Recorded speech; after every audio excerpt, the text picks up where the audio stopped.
Hello, everyone. My name is Egg here with my co-host Doc, Sup? and today we are reviewing the 1978 Halloween movie by by, uh, uh, by the man, the myth, the legend himself, John Carpenter. Good guy, and Mhm. really, or I would assume good guy. Yeah. Yeah. This is definitely a movie.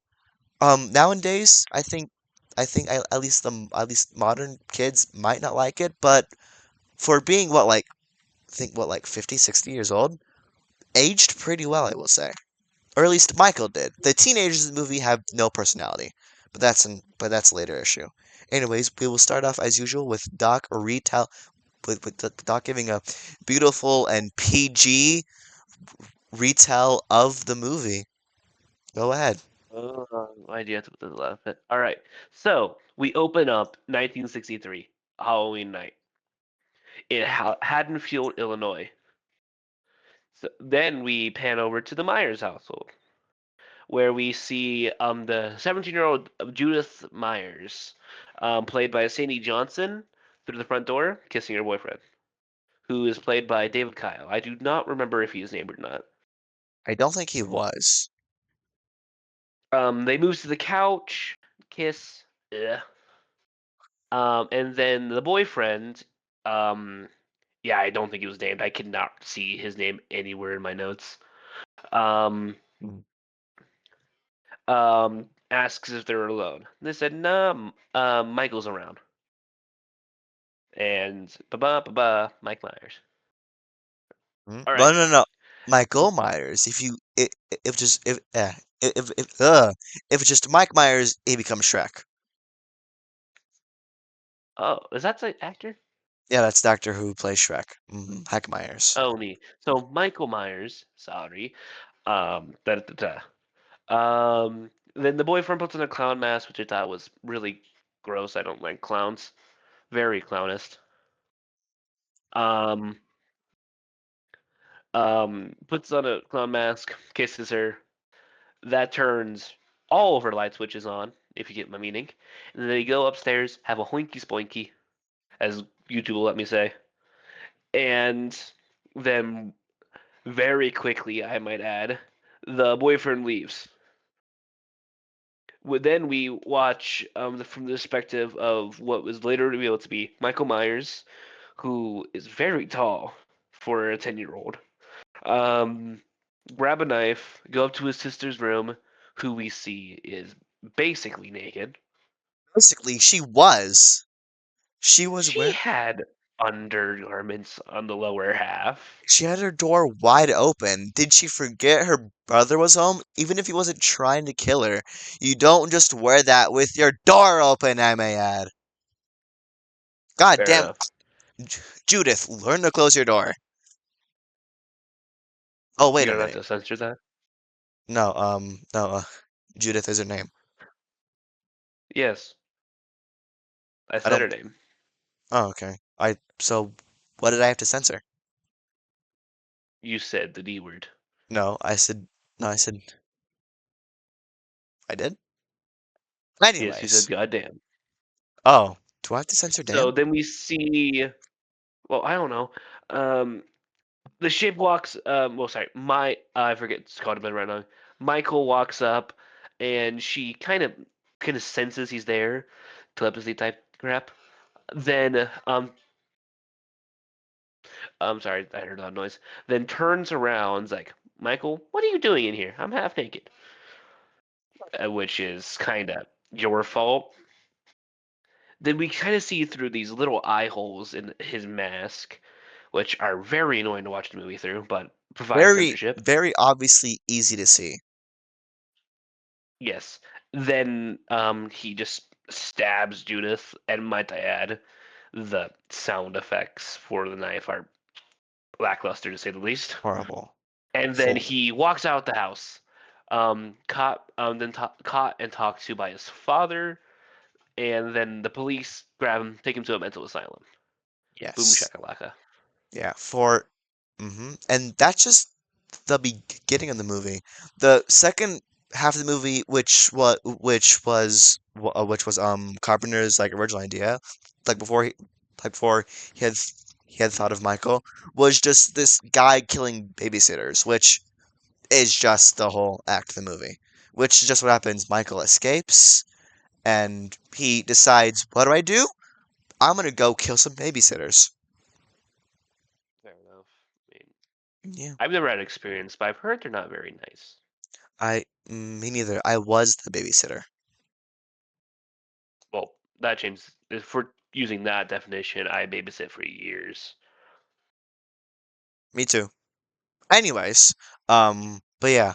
Okay, one plot convenience okay, I'm not sure if it's plot wise because even the characters inside the movie address it. Michael can drive. This man Bro has could Tokyo drift like crazy. this man has been in a mental asylum what since he was like 8 or 9, I think. For 15 years, he gets out and he drives. Even one of the guys at the asylum is like Samuel. He can't drive. And then Loomis is like, well, he was doing it fine last night. Like Loomis was like not having it, which fair enough. If I mean, you're he was a yeah, child. How could bro drive?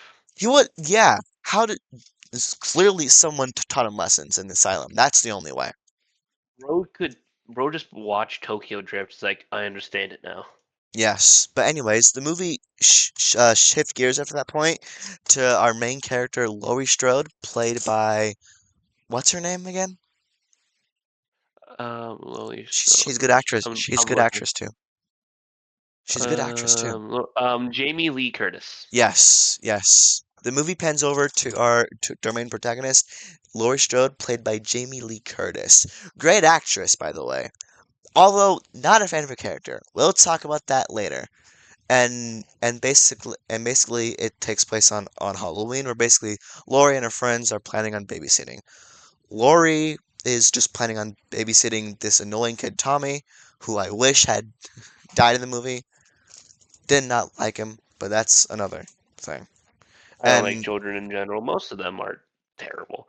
Like you get the occasional good child actor, but most of the time they're lackluster, yes, which you can't really fault them for. They're children. yes, occasionally some are good.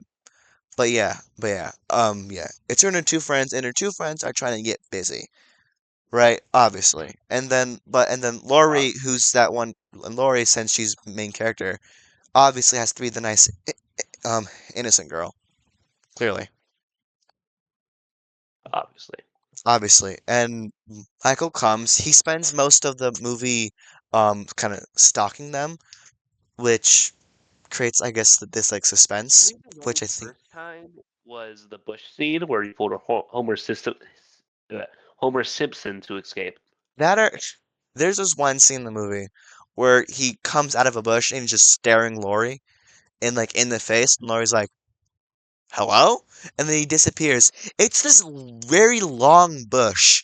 He would have had to either say, well, excuse me.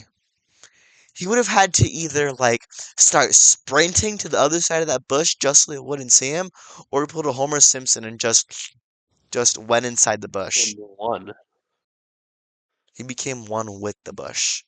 But yeah, obviously her two friends die, which leads to her and Michael having a quote unquote boxing Oh, match. we should actually real quick before we continue talk on the deaths. On the desk. So the Oh, yes. boyfriend. Bob, I think. Um, Is it Bob? let me check my notes. I am really good at looking through my notes. I took too many notes for anything just to be coherent. Especially when it's just a blob of text. I really need some good notes. Don't worry. Ba, ba, ba. We're gonna Okay. say it was Bob, or oh no, I it was have it. Tommy. No, Tommy's the kid. Oh, I'm really good. Don't worry. Yeah. Okay. So Linda and Bob Sims, yes, you have Linda and Bob, who are the couple, and then you have Annie, who played is by the other friend. John Michael Graham, Okay. Anyways, continue. of course. Okay, so after the Hoinky Plinky session, um, Linda freaking dual wield ciggies, then passes one to Bob, And then Bob goes downstairs to go get some fermented bread juice. I don't know if I can say the actual word on YouTube. Okay, yes. And on his way back up there, Michael decides to play peekaboo and stabs him, and somehow miraculously is able to stab him through the wall, and he just stands there with your standard kitchen knife. Like when you look at the actual kitchen knife, like I know it's supposed to be a cool scene, but when you look at the actual kitchen knife, there's no way in holy heck, I don't think I can say that one, that he could be pinned to that wall. There was like less than Yes. an inch in there, and an inch is a lot. So like there's barely anything in there. Like that he should have fallen off immediately. And Michael looks at it like he's freaking like Admiring a masterpiece. yes, like he's Leonardo da Vinci. He looks at it and he cocks his head and he's like, "Perfect. I have done it again." Michael, you are a master of art, is what he was probably thinking to himself. All right. Then after that, he kind of gets dressed up in a um I can't make that joke. In a I'm spacing right now. In a ghost costume. And then goes up to Linda, and Linda's like, "Dang, this kinky." It's like, Cut up. "Oh, did you go get our beers?" And Michael just stands there saying nothing because he doesn't speak, obviously. And then when Linda turns around, she's like, "Yeah, this guy's being weird. I'm just gonna call my friend." She calls. Well, I'm spacing right now. What was her name again? Uh, Lori. Lori. Yes, I thought it was that, but I'm like, I can't remember. Lori, and after she calls, Michael gets behind her and starts choking her, which With on the the phone other end just cord. sounds like with the phone cord. Yes, on the other end just sounds like some very kinky stuff. Shut. Anyways, yes, and I Annie, can say yeah, that word. and Annie, the other friend, dies actually before the couple does. She was on her way to pick up her boyfriend, Paul, when I believe she was once again choked by Michael, in her, but this time in her car. I don't think it was with a phone cord this time. No, no, it was with his bare hands. Makes sense. Like he is Yeah. pretty large. Yeah. And this leads Laurie being the last friend. For some reason, actually, the house that Laurie was babysitting Tommy, okay, and Annie was supposed to be babysitting this other girl. I don't remember her name. And those houses were like right next to each other. So Laurie goes to call her friend Annie, but then no one answers. So then when the kids fall asleep, she goes to go check, what's happening with my friends? And that's when she stumbles upon dead Bob, dead Annie, dead uh uh Linda, right? Dead, Yes, I believe so. all the Linda. dead bodies of his previous Yes. victims. Yeah. Yes. And And then probably Linda, I believe it was Linda. She has the oddest one. Like she was she has a funny just face. looking straight up. I she yeah, she has a funny face, and probably one of the best scenes in the movie. Which if there's any Halloween fan watching this movie, it's Laurie standing in front of the door, and when Michael slowly like peeks in at his face, slowly like focuses into view. Probably one of my most Yes, favorite shots in the movie. it was genuinely shocking when I first watched it. I was like, "Whoa, that's actually an amazing shot. That's probably someone's wallpaper." Yeah, probably that should be my wallpaper. Well, then sorry, my throat's kind of. You're good. You're good. So then Lori just runs out of the bedroom, backs against a wall, which horrible, horrible idea. Um, then she stands against the balcony. Michael is reaching out, getting ready to stab him. and then she gets him right in and he gets her right in the shoulder. Eesh. She screams and then falls over the Yeah. balcony railing I believe he and then misses. I crashes. believe he like barely misses. He gets her No, her that was sleeve. during the original jump scare where he Oh, gets her to okay. sleep. Okay. In this one, she's actually stabbed. She falls over the balcony and runs and lands directly on the skaters, which she would most likely have broken something. Oh, what was And then Michael rushes down to rushes. Just starts walking with some swagger towards her, and she gets to the living room. She runs through it to get to the kitchen, then locks the door behind her. Then she tries to escape through the door she came in through, but there's a rake blocking the way. Yes. Ooh, goddamn. Okay. Laurie, against all odds, manages to get somehow back to the original house that she was in. But ex but you see, she did the dumb thing and her door was locked. So she calls on the little 8-year-old boy to, hey, come up with a door for me. And she just stands there as Michael's obviously taking his sweet time because he's like, I got time. And she somehow, because main character plot convenience, barely gets into the house before Michael, I think, well, he tries to he tries to pull a shining on the door. Or am I thinking of a different scene? No, it'd be Shining, Yeah. where he tries to stab through the door. Yeah, and obviously he gets into the house, and so Lori, being an actual good person, hides the kids first. But I mean, which kind of sucks that Tommy lived, but I don't think I'm supposed to say that. Eh, no one's gonna hear. Anyways, No one so likes you. yeah. Anyways, and Lori, okay, so this leads Lori to go um to go hide by herself. She does what I think is probably the smartest thing any person could do in a horror movie if you can escape. She opens the balcony door like she left, which kind of a smart plan, and she goes inside the closet. But Michael did not fall for that. He saw the open door and went, I know where you are. And he immediately goes in the closet before Laurie is able to, which probably is the only time Michael gets her in the movie, and she stabs him with a clothing hanger, one of those metal ones, because this is the 70s, back when things hurt people. Well, yeah, the parents hit a lot harder too. Yeah, yeah, yeah, and this also the scene where Laurie is able to take off Michael's mask, and is the first and probably only times, yes, throughout any Halloween film that we see Michael without his mask. Actually, we also see him in the not penitentiary, the asylum with it as well. Asylum, Without it, in in that's 2007. Never mind. Don't worry about it. yeah, in a different Halloween movie, I think we do. I just don't remember which one. And I if I believe hear it was 07.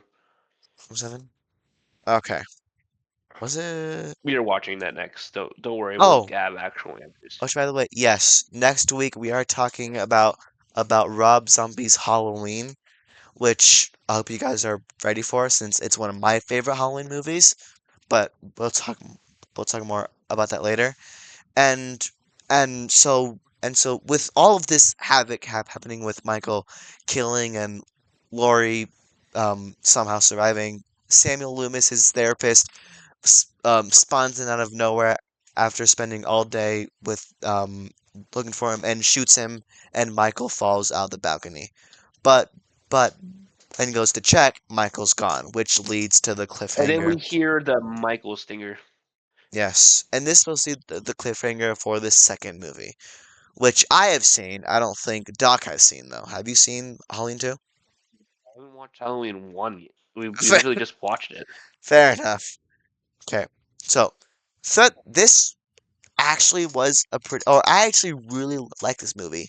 With what, a budget of 325,000, which I guess if you want to get mathy about it, that's 1 million. What I think the exact price is 1,614,000 today. Which, We'll pull it up. yeah, it's 1,614,000. Wait, Just yeah, rounds. You don't have to say every single number. yeah, 1,614,000. Okay, may seems like a lot, but it's actually still really low for a movie budget, since movie budgets are like way up. They're up there nowadays. So for a pretty low budget, wasn't too bad. Obviously, the budget showed in some places, like for Doc, it was the knife stabbings. Some effects overall. But even with all of that, it still made its return on investment was still 21 point 21,500%. And I checked my math. It made that much on return because it made in today's money 347 million. A couple of things I want to talk about actually is the whole behind the scenes of the movie, which the original title was supposed to be called The Babysitter Murders. If I believe, yeah, it was supposed to be just this guy, or I'm assuming just this guy killing babysitters, which is kind of spot on. It was him and Deborah Hill, if I'm pronouncing this right. I'm assuming so. Who and these two wrote the script in matter of 2 weeks, which is an impressive for script writing time. I've written scripts before and they take a lot longer than that, or at least the ones that I've written, and I'm assuming they take a lot longer. And actually, fun fact, actually, yeah, one of the reasons why I probably, took this quickly was everyone's name in the movie is based off someone John Carpenter knew or like or was like already famous. Like for example, Samuel Loomis, his doctor, was named after Sam Loomis from Psycho. Michael Myers was named Was after named after a guy he met in college, which is a pretty funny visual. Like you you met this one guy in college. Um, Years later, he makes a movie. You're like, oh neat. Let's see how this guy did. And then and you look at the murder and like, that's my name. it's my Did he name. not like me? Did he not like me? His the stories he's gonna get from. Yeah, John, what the heck did you do? Hey, Mike, my old buddy, you turned me into a murderer, man. Come on. Bro did things. Bro did things, yes. And a fun fact, actually, John Carpenter not only made the movie, he's responsible for all of the music in this movie. He made every single piece, which is actually something I want to talk about. Doc, what did you think of the music? Um, Due to technical difficulties, there were some difficulties with God damn, I'm um, choking apparently. Um, with me hearing a lot of music, but the only one I really needed to hear was the man. I'm blanking right now. The oh my gosh, the Stinger, Michael's song. Like that one, I heard clearly, and it always was followed by good scenes. Yes. Yes. Most of the movie is like quiet, right? There's not a lot of, I guess, interesting dialogue, which okay, may sound a little hurtful, but like it it really doesn't. It's the music that actually drives the story. It kind of let's see, what Well, am I thinking music does of? not drive. Let's correct you real quick. Music does Okay, not drive a story; it aids it. Like that's if you have an amazing story, but the music's a bit dull, some people are willing to ignore the lackluster audio design for good I am having a stroke right now. Good sound design. or good story. They rather have good story over amazing sound design. Luckily, that Because is if not your this movie. story is basically nothing, no one's really gonna want to watch it. But thankfully, John Carpenter did not have this problem. He made Yeah, an amazing soundtrack for this movie. Beats that I will be putting into my playlist. Bro, yeah, Anyways, something I want to move on to is, or I guess painfully talk about, is the characters because there's not a lot of them and they don't really show a lot much. Doc, would you like to start off? yes. So I'm not saying the characters were bad. They just weren't good. We're good. Like they were mediocre, I think is Yeah. how I'm gonna put it. Like I enjoyed little banters they sometimes had, but overall the uh I'm I took too many meds. The Just the banter, but the actual characters themselves didn't really. I didn't feel attached to them. Like I didn't feel bad when any of them died. Really In fact, not. some of them I would have liked dead. Yeah.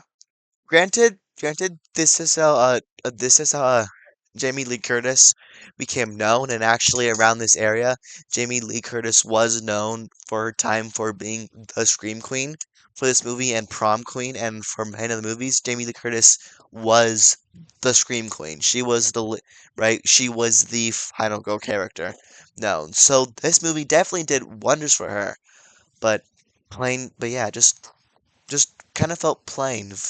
But vanilla, if you must say, If you must say. if you must say.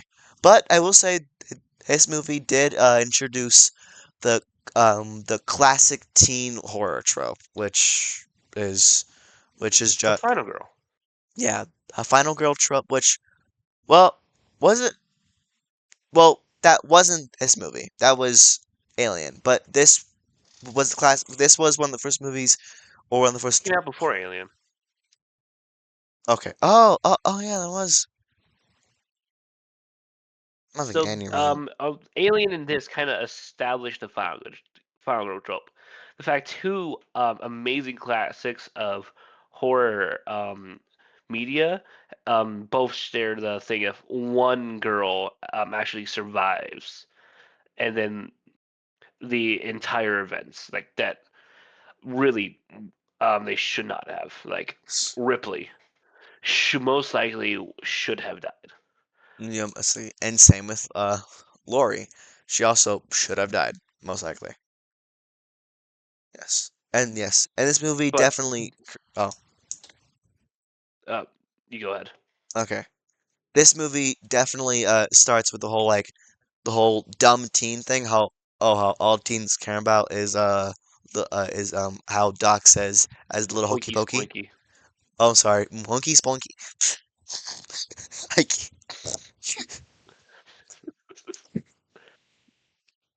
this mo You- uh, this this movie is the start of the classic teen trope where all they care about is fun time and just making a nuance of themselves, which obviously isn't true for most people, I would hope, or at least for us, since I don't leave the house. But yeah, but yeah, very entertaining. I will say thank you, John Carpenter, for that. Anyways, something I really want to move on to, which is probably the most weighted part of the story, actually talking about Michael and his character, or the shape, if is what he's also known for. Michael's role in the movie is very vague. Since he doesn't talk, we're not given much. It kind of he acts more of an entity, I guess, if you must say it, more than like a person, and more like the mask drives him because it it was one scene, but it's all I need. It's all I need to see was one scene. Without the mask, he looked distraught. Like, oh my god. Like if you were to take away Mark's beanie. Oh wait, no one would get that reference. Like if you were to take away a child's candy, like what the hell? It's Michael is one with the mask, and together that is how he does the killing. He does the same thing as a child, where he sort of needs the mask to complete the figure, which is in Something on the mask, real quick. For those who don't know, it is actually a Captain Kirk mask that has been the face has been bleached. yeah, in the script. It was described as just pale white mask. It was between that and this random clown mask. Put that stuff up. Yes, and I'm glad they put up this instead of clown mask, since I do not like that clown mask. It's not Reminds me of the scary. It's just Joker gang yeah, from Dark Knight. it's not scary. It's just ugly. Reminds me of someone. Yeah. Anyway, anyways, not a lot is known about his character just by watching this movie. Obviously, there are other movies and like other like reasons for the way he acts, like the Curse of Samhain and all that stuff. But I will not be going into that. If you really want me to, let me know, I guess. But that's another story. But yeah, Michael is one of those characters to where he just rolls and everything sort of works out for him. He walks, he's chill like that. Bro just has that stride that gets him to where he needs to be. Yes. He also has a plot convenience, which is another major thing that helps him. Yeah, plot convenience. When does it not help people? Yes. Anyways, anything that we talk about before we talk about the last thing? No, we already I touched on the mask thing, which is the main thing I wanted to talk about. Okay, just that one. Okay, so then I'll end this out. Okay. Oop, okay. Last but not least, we have right the last segment which we do at the end of every episode, which is where me and Doc talk about things that we would change in the movie itself. But there are some rules. Me and Doc cannot change the main plotline or story of the movie. Doc, would you like to start us off? Yeah. So since we can't really change any parts of the story, runtime of the movie is already pretty Or long. I guess main But I story. think, I well, mean, like, well, I mean, this like, doesn't, this won't really affect either. I fair think enough. talking about the characters a bit more would be interesting. Maybe add like an extra half hour to the film, which might suck for some people, but it would really be worth because we really don't know much about really any of our characters. So you don't feel like any sort of investment in them when they die. Which is fine for like the very first kill. Like it doesn't really matter because like Scream did that. Like we barely knew much about the character. Like all we know is she gets home, she talks to this guy. Oh, she hangs up on him. He starts making threats. Boom, boyfriend's outside, tied up. Like we know nothing about her. All really can get is because she's like a normal person, and this is happening to a normal person. So Yes. talking about the characters a bit more, getting us invested in them, would kind of make it so that we're interested when they actually are on the screen or die. I actually 100% agree with that. Kind of, idea is kind of similar. Let's talk about more about the Myers as like a family. Since they kind of just disappear. And in the future movies, okay, they're kind of referenced, but I'm talking about in this movie specifically, Michael is taken to the penitentiary and there's just nothing else said about his family whatsoever. Mom and dad just out of the picture. And just Michael. I would love if they got even just like a little bit more depth into not even like Michael's character, just like Michael's like family and all things. Like they kind of just vanished. Like they just they stopped talking about it, which which may granted not have been It was Carpenter's goal. What? what's probably the reason we're complaining about these things is movies are expensive to do, and see, they had at the time was pretty a small budget, so that kind of hurt them a bit. So that's they're reasonable changes, but they might not have been reasonable at the time.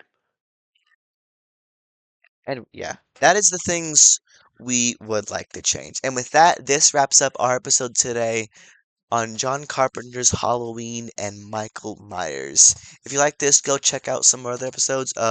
We have an episode about Alien and one about Scream, which I think we both referenced in this episode. Next week, we'll be talking about Rob Zombie's Halloween, and on Halloween, me and Doc will be posting a special Dead by Daylight gameplay with some of our other friends. Yes, we have friends. Debatable. Debatable. Anyways, this wraps up today's episode. Good night. Good night. Have a safe Halloween or not, and goodbye.